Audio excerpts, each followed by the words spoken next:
유럽연합과 북한의 수교에 대해서 살펴보겠습니다. 일반적으로 국가 간의 수교를 하기 위해서는 사전 준비 작업으로 일종의 수교 협상이라는 게 이제 필요한 거죠.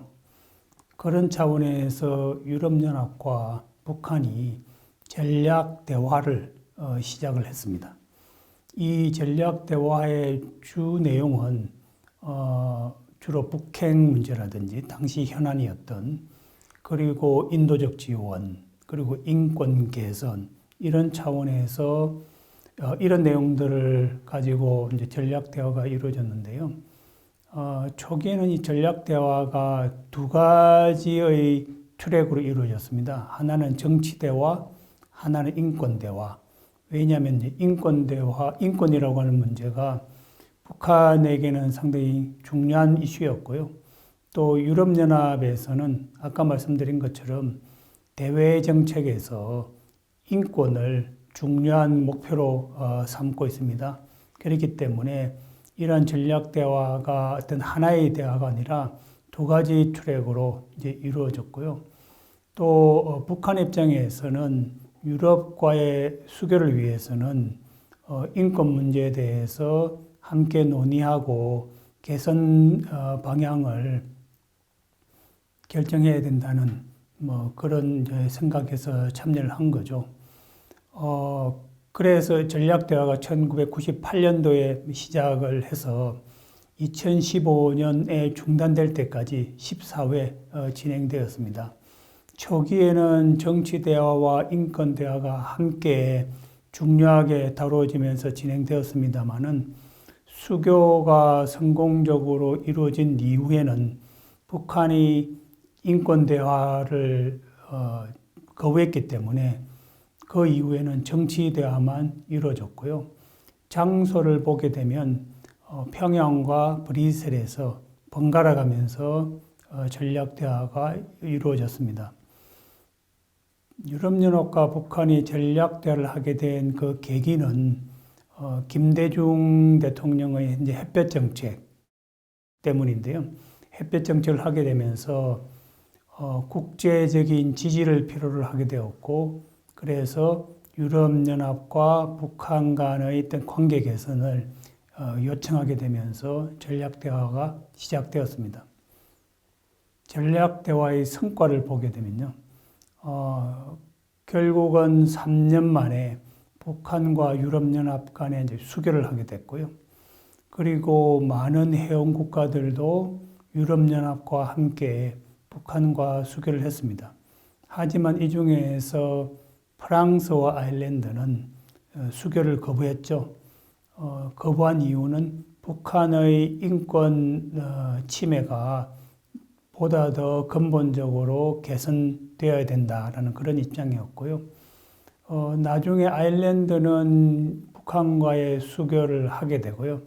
프랑스는 지금까지도 북한과 인권 문제로 수교를 하고 있지 않습니다. 그런 차원에서 본다면 현재 G7 국가 중에서 북한과 수교를 하고 있지 않는 국가는 미국, 일본, 그리고 프랑스가 되겠습니다. 이 전략 대화를 통해서 유럽연합은 북한에게 수입 특혜를 제공하게 되겠습니다.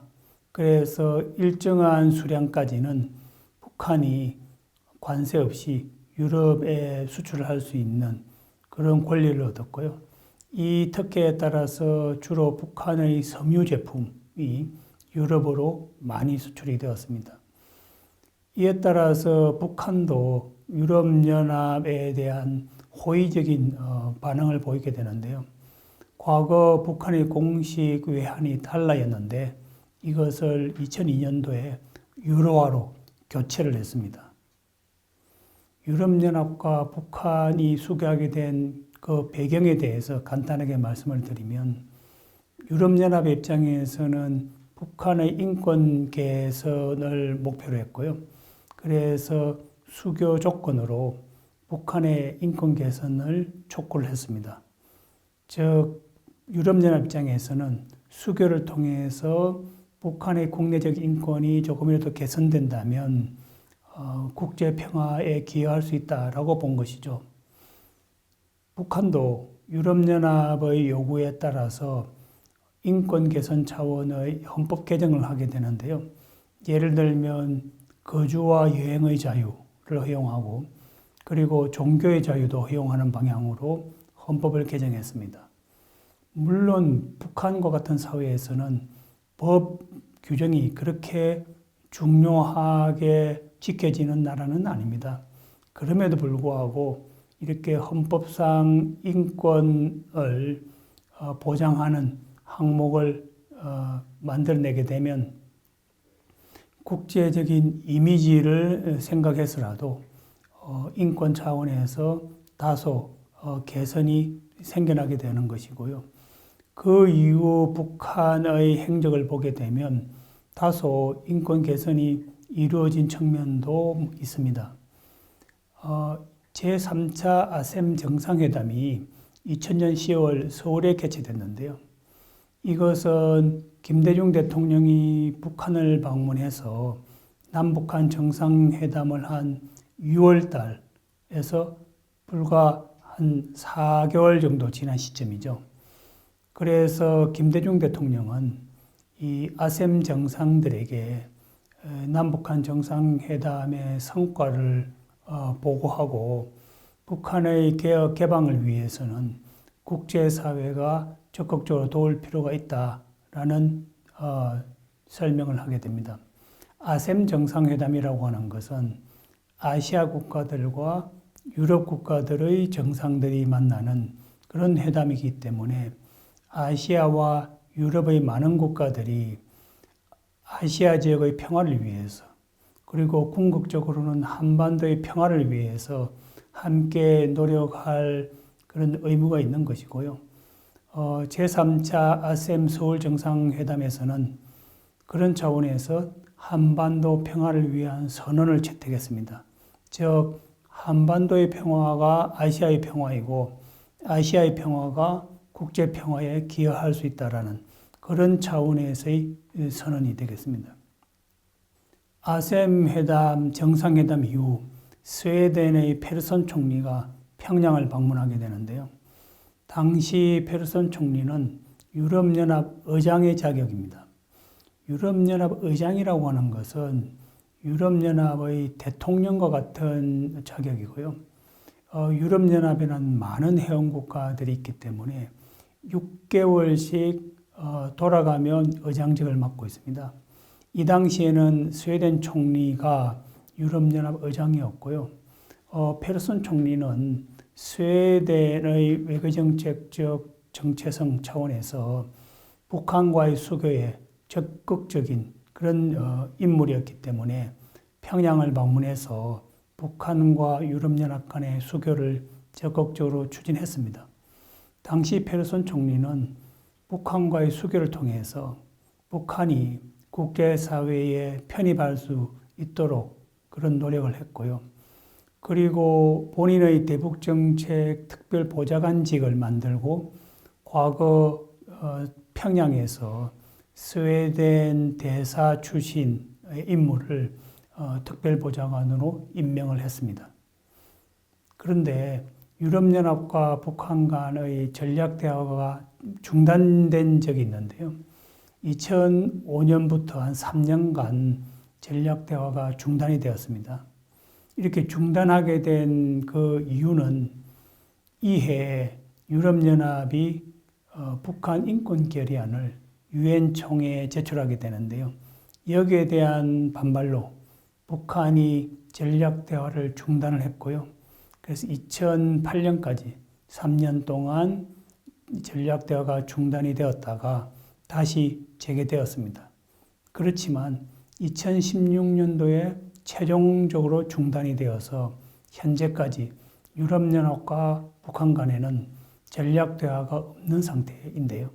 2016년도에 중단된 이유는 당시 북한이 핵실험, 제5차 핵실험을 했고요.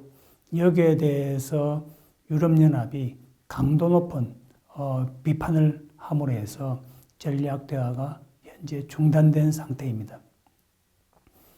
유럽연합은 북한의 인권 개선을 위해서 많은 노력을 하고 있는데요. 2003년도에 최초로 북한 인권 결의안을 유엔 총회에 제의를 했습니다. 그리고 한 해 건너서 2005년도부터는 매년 북한 인권 결의안을 유엔 총회에 제의하고 있습니다. 여기에는 많은 국가들이 함께 동참하고 있는데요. 미국과 일본과 같은 그런 나라들도 동참하고 있고요. 한국 정부의 경우에는 보수 정부에서는 동참을 하지만 또 진보 정부에서는 북한과의 어떤 관계 개선 차원에서 동참을 하지 않고 기권을 해왔습니다. 사실 유엔 총회의 북한 인권 결의안은 법적인 구속력은 없습니다. 유엔이라고 하는 것은 총회는 법적 구속력이 없고 결의안을 통과하는 정도고요.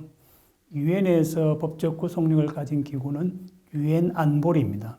그렇기 때문에 만일에 특정 국가에서의 인권 문제가 심각해서 그것이 내전으로 발전한다든지 그걸 통해서 그 국가와 그 주변 지역 그리고 세계 평화에 어떤 위협을 가할 경우에는 유엔 안보리가 인권 문제를 가지고 법적 구속력이 있는 결의안을 채택할 수는 있겠습니다.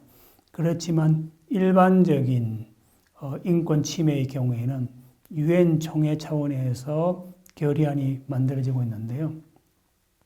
그럼에도 불구하고 유엔 총회 결의안은 북한의 인권 상황을 국제사회에 알림으로 해서 국제 여론을 조성한다는 차원에서는 나름대로 효과가 있다라고 보겠습니다. 그동안 유럽연합이 유엔 총회에 제출한 인권 결의안이 어느 정도는 구체적인 성과를 보이고 있습니다. 2013년도에는 드디어 유엔 북한 인권조사위원회가 설치가 되었고요. 북한의 인권 조사를 위해서 조사관이 현장인 북한에 들어가서 인권 조사를 하려고 했습니다마는 북한이 조사단의 방북을 거부하였기 때문에 아직까지 북한에 들어가지는 못했고요. 그 대신에 남한에서 북한을 이탈한 탈북자들과 면담을 하는 등 광범위한 간접 조사를 실시를 하고 있습니다. 그리하여 대표적으로 정치범 수용소에서 피해를 입은 그런 탈북자들의 면담 결과를 유엔 총회에 제출함으로 해서 북한이 정치범 수용소의 숫자를 줄인다든지 혹은 일부 정치범 수용소를 폐쇄하거나 이전한다든지 그런 성과를 보이기도 했습니다. 그리고 2014년도에는 북한의 김정은을 국제형사재판소에 회부를 권고하는 그런 북한 인권 결의안이 통과가 되었고요.